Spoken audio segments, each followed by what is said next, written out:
Fala galera, Amazon na área e vamos de React novamente. A entrevista de hoje aqui do Papo Antagonista é com um dos fundadores do MBL, presidente do partido Missão, Renan Santos. Renan, muito boa noite para você, tudo bem? React novamente aí, né, família? Do senhor Renan Santos e dessa série de entrevistas aí que ele tá dando, essa pré-campanha aí à presidência. Tudo ótimo, uma honra estar com vocês. Sempre um prazer estar aqui no Antagonista. Ô Renan, eu fui ao festival do MBL, nós já falamos, eu falei disso aqui, o Wilson Pedroso também falou do festival. Você está no meio de uma transição entre um movimento e um partido sem fundo eleitoral. O que vai ser a eleição do Missão esse ano? Já estão me corrigindo que não é uma missão, é a missão. Como é que fala? É menino, é menina ou é menine o seu partido? Toma nota. Menina. É menina, é uma mocinha. A missão. Então, o que você vai fazer na eleição desse ano, Renan, sem fundo partidário, na prática? Já sei até o que ele vai falar. Tecnologia.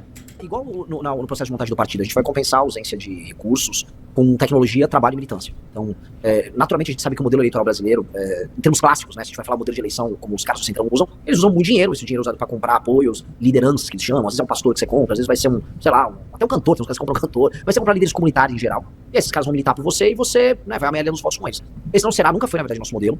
Aqui no Nordeste, basicamente, a galera despeja dinheiro na base. Via emenda, via dinheiro roubado, via favores, promessa de emprego, assim que é. É o modelo de ativação de pessoas que acreditam nas causas, e aí a gente tem que construir uma espécie de um exército de candidatos. A gente tá falando de quase coisa de 2.000 candidatos, né, tanto para deputado federal quanto para deputado estadual. E aí treinar as pessoas, oferecer instrumentos de tecnologia que elas possam se gestionar em termos de campanha sem gastar muito. Então ter, por exemplo, uma contabilidade boa à disposição, automatizada, um jurídico automatizado, uma espécie de um funil de conversão, um CRM toda à disposição, e aí ter esses instrumentos de tecnologia com muita inteligência aplicada, que vai compensar a ausência desse dinheiro bruto. Então, ir para uma eleição sem dinheiro, que é o caso, só através de muita inteligência e muito trabalho, e enfim, a gente vai varar, a gente várias noites e vai virar o ano trabalhando nisso. Essa coisa que você está falando do CRM, que é um ativo importante na geração de qualidade. O que é CRM? De leads, que na verdade é o que vocês têm que chegar falando para quem vocês querem recrutar para a campanha. Quantos por cento do mundo político e quantos por cento do eleitor entendem do que você está falando? Você tem uma estimativa?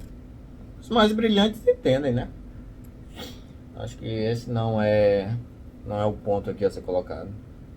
Porque eu fiz um teste, falar de qualidade de lead e de CRM, no mundo político, eles não sabem não o que é isso. Eles não sabem, é porque os políticos eles apostam o seguinte, né?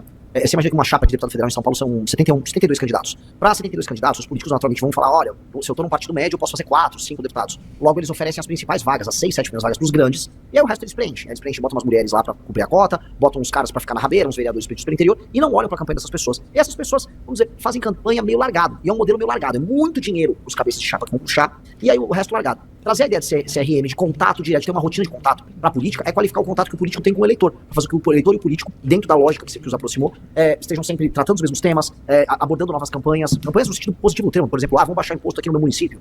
Você fazer isso em escala com muitas pessoas significa que você vai engajar uma massa de pessoas ao redor do Brasil, você vai entender os anseios dela e vai oferecer políticas para resolver os problemas delas. A gente tá muito, muito animado com isso. Ainda mais se a campanha do Renan deslanchar, que é o que tá parecendo que vai acontecer, vai ser tipo um Pablo Marçal, um fenômeno, vai beliscar esse segundo turno, com certeza, vai ser a terceira via. Ele vai puxar muita gente aí nessa bancada federal. Com certeza. Anotem.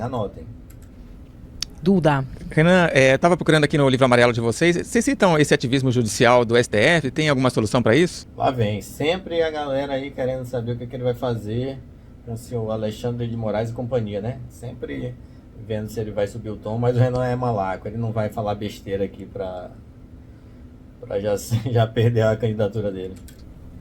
O livro amarelo, a gente coloca na parte de diagnóstico o problema que nós temos hoje, o problema institucional. Só que nós não entramos numa solução política para ele, porque se eu trouxer agora um tipo de solução política que vai se dar em termos estratégicos, é como se eu ficasse entregando o que nós vamos fazer, né? Entregar a tática do jogo antes do jogo começar. Mas na prática, naturalmente a gente defende que... Mas para quem acompanha, já sabe muito bem o que ele vai fazer. Vai bater de frente e simplesmente bancar. É isso aí que vai ter que ser feito. E não tem muito pra onde correr, não. Vai ter que ir pro enfrentamento. E sabe que a galera aí vai comprar essa briga, né? Porque é algo maior. O objetivo é maior do que só chegar ao poder, né? Eles realmente querem mudar o o Brasil e entrar para a história. Hoje tem um republicanismo restabelecido. A gente defende que a linha mestra da condução do STF tem que ser ligada a questões meramente constitucionais, ele não tem que ser um último tribunal. O foro privilegiado como existe não tem que mais ser mantido porque ele mantém, vamos dizer, os parlamentares sob o julgo da Suprema Corte. Não tem que ter decisões monocráticas. E na prática, se a gente olhar direitinho, todos esses temas já foram discutidos nas últimas duas legislaturas e simplesmente não passaram porque não houve vontade política ou os próprios governos cederam à vontade dos governantes em questão e os medos que eles tinham, como por exemplo o Bolsonaro e a questão dos votos democráticos, das decisões monocráticas no STF. Então, são caminhos fáceis, em certa medida, para colocar isso no lugar. O problema é você fazer com que o parlamento tenha coragem de fazer esse enfrentamento. Me assusta, e eu acredito que assusta a todos, o medo que, por exemplo, o Senado tem em responder o Gilmar Mendes como precisa ser respondido. Porque o que o Gilmar Mendes fez foi basicamente rasgar a Constituição. Né? Mas eles têm medo de até responder o óbvio. E quanto mais de entrar com essas políticas que precisam, vamos dizer, ser colocadas à mesa, como eu disse, políticas que recoloquem o STF no papel dele, e aí você vai precisar, naturalmente, esse é o meu sentimento, de uma renovação muito forte, não só no Senado, mas na Câmara e na Presidência da República, com gente que não tenha rabo preso com a Suprema Corte. Mas aí tá parecendo o papinho bolsonarista, né? Vamos ter que mudar o Senado, vamos ter que votar, elejam nossos senadores e bababá. Que é o que o Gilmar Mendes já foi lá e se antecipou, né? Mesmo que ele eleja aí a bancada que ele quer, o Bolsonaro, no caso, não vai adiantar nada. Porque o rabo preso com a Suprema Corte obriga, na prática, os políticos a cederem à Suprema Corte e não alterarem essa relação de forças. Aliás, essa decisão do Gilmar só existe porque o Congresso tinha tomado uma providência para não poder mais dar decisão assim, e o Bolsonaro foi lá e não sancionou e vetou. Então, assim, o Gilmar Mendes só fez o que ele fez hoje graças ao Bolsonaro, que é o maior estrategista político que esse país já teve. Agora, vai ter entrevista, hein? Imparcial, sem medo de falar, e parece que ele já tá de casa, né? Do antagonista.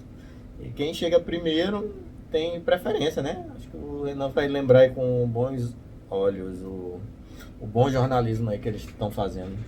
Renan, uma coisa que eu não posso deixar de te perguntar, porque é o assunto da hora. E a história do Beraldo? Como é que você ficou sabendo? Qual é a posição do MBL? Tem muita gente comentando que ele se orgulhava de ser um dos maiores doadores do Missão. Isso tem alguma coisa a ver? Como é que vocês estão lidando? Da Missão. De forma muito simples. Se for culpado, vai embora e cadeia. Simples. Mas se não for, vai voltar. O que você tem pra dizer sobre isso? Eu fico muito chateado com o que aconteceu com o Beraldo. O Beraldo não apenas é um quadro nosso, uma pessoa que já participou das eleições de 2022 com a gente, mas ele era um amigo. Uma vez eu já comentei também que o Beraldo é um dos maiores doadores de pessoa física. Na verdade, só pessoas físicas podem doar, né? Mas eu coloco doações de pessoa física como uma das fontes de entrada de recursos por parte da missão, e existe também a venda de produto, que foi de longe a principal fonte de recursos para a missão. Não só a venda do livro amarelo, que dá coisa de 50% só o livro amarelo dos recursos que entraram, mas de produtos e as doações pequenininhas. Mas de pessoa física, o Beraldo foi um dos maiores doadores, sim. E pra gente isso foi extremamente triste, foi extremamente chateante. Naturalmente, a gente sabia que ele trabalhava com refinaria, trabalhava com petróleo. Ele sempre foi um cara que trabalhava nessa área de óleo e gás, na área de recuperação de empresas. Sabia, assim, de maneira, vamos dizer, meio solta, ok, tem a empresa dele que ele trabalha nos Estados Unidos, que é uma, eu nem sei o nome da refinaria em si, mas é uma refinaria nos Estados Unidos, e sabia de maneira solta dessa empresa aí do Brasil, essa Refit, que foi alvo recentemente dessas investigações, eu vou colocar investigações corretas sobre ele. Ele, no caso, a empresa, não o Beraldo. Aí, quando houve a operação, a gente ficou assustado e falou, Beraldo, o que tá acontecendo? Falou, Renan, estão investigando o complexo todo, aparentemente estão procurando vínculos entre a empresa nos Estados Unidos e a empresa no Brasil, entre eu e a empresa no Brasil, que é o grande alvo da investigação, e eu vou contribuir. Só que para isso eu vou ter que sair tanto do MBL quanto da Jovem Pan, e é um caminho natural, e eu acho que ele tem que fazer. Eu espero de verdade que não haja nenhum vínculo operacional entre as coisas que aconteceram nessa empresa aqui e ele, torço para que ele seja inocentado. Se não for, aí ele já tá afastado, mas eu fico de fato chateado de verdade. Né? O posicionamento é esse, curto e grosso. Gente aí por muito menos já vazou, mas é isso aí. Que é partido Missão, papai, é o futuro. Gertzman tem pergunta? Boa noite, Renan, seja bem-vindo, obrigado pela presença. Vamos falar de Minas, senhor? Uma missão que tem um partido novo, eu sei que tem muita coisa para vocês resolverem, deliberarem, mas vocês têm aspirações grandes, nacionais, presidenciais. Minas Gerais é o Vamos fechar com o Cleitinho ou não, senhor? segundo maior colégio eleitoral do Brasil, é um dos estados mais influentes politicamente falando para a construção de qualquer candidatura. Como é que vocês pretendem atuar ano que vem aqui? Vocês pretendem ter candidatura própria ao governo do estado? E se não tiverem, a quem vocês pretendem apoiar? A gente está adotando uma política de ter candidatos ao governo em todas as principais cidades, todos os principais estados do Brasil. E não vai ser diferente em Minas Gerais. Naturalmente, se um quadro que nós montarmos e colocarmos para a candidatura ao governo não for suficiente, no sentido eleitoral mesmo, de desempenho, ou do ponto de vista técnico, né, não conseguir levar à frente a agenda, aí talvez a gente não tenha. Né? Eu acho que Minas Gerais, eu vou falar sobre a contribuição da missão em Minas, deveria ter uma pessoa nossa com uma visão de mundo como a nossa, especialmente no enfrentamento aos problemas fiscais, que em Minas são gigantescos, problemas de infraestrutura. A gente sabe, por exemplo, que a malha rodoviária de Minas Gerais é absolutamente desastrosa, isso atrapalha o escoamento de produtos. Existem muitos municípios em Minas, é muito município, portanto é muito prefeito, é muita emenda rodando para lá e para cá, é muito pouca eficiência, especialmente na região norte de Minas. E isso precisa ser endereçado não só pelo governador, mas pelo eventual presidente da República que olhe para essa questão em Minas. Agora, dito isso, tem um problema assim, gigantesco que permeia tudo isso, que é, como é que pode Minas, com todos esses problemas, inclusive com a invasão agora do PCC, que tá rolando de baixo para cima, pegou principalmente a parte do Triângulo, Minas tá querendo eleger um cara com Cleitinho, né? E você pega algumas pesquisas também, não sei se você chegou a ver isso, mas Você pegar, por exemplo, as camadas com maior escolaridade, dando uma votação interessante pro Cleitinho, uma intenção de voto interessante para ele. Isso me assusta muito. Eu acho que a construção de uma candidatura que livre Minas Gerais de um sujeito como esse é obrigatória. É uma questão de sobrevivência institucional do Estado de Minas Gerais. Qual a contribuição aí do Cleitinho, hein, família? O que o Cleitinho vai trazer para Minas? O que ele vai fazer por Minas? É ou não é de... Porque senão a gente vai entrar nessa luva de pedreirização da política de tal maneira, tá? Que vai ser, vamos dizer assim, um sistema de incentivo. Coloque as pessoas mais bizarras para fazer os vídeos mais bizarros, todas as coisas mais simplórias que todo mundo quer ouvir. Essas pessoas numa posição legislativa, essas pessoas depois vão chegar numa posição no executivo, não vão administrar bem, aí, sei lá, o cara fala, beleza, não adianta eu votar em pessoas que dizem que vão mudar o Brasil, que são muito diferentes de fora da política, aí recoloca um cara do centrão e o jogo fica girando num ciclo sem fim de incompetência. Eu acho que a gente não pode ter a chance de, no momento em que as pessoas querem mudar em Minas, colocar um Cleitinho. Acho isso desesperador. Pois é, galera, mais uma entrevista aí, topzera do senhor Renan, nosso pré-candidato pelo Partido Missão. Se tu gostou, já se inscreve, ativa a notificação aí, deixa o gostei. Vamos estar trazendo aí mais entrevistas, vamos estar garimpando aí as lives do Renan, trazer todas as informações aí que forem sendo divulgadas, né? Pra gente contribuir como a gente pode nessa missão, né? Nessa pré-campanha dele, porque a guerra tá só começando. Então, no mais é isso aí. Se tu gosta desse tipo de conteúdo, se inscreve aí, ativa a notificação, deixa o like, dicas, críticas, comentários. É isso aí, até os próximos vídeos.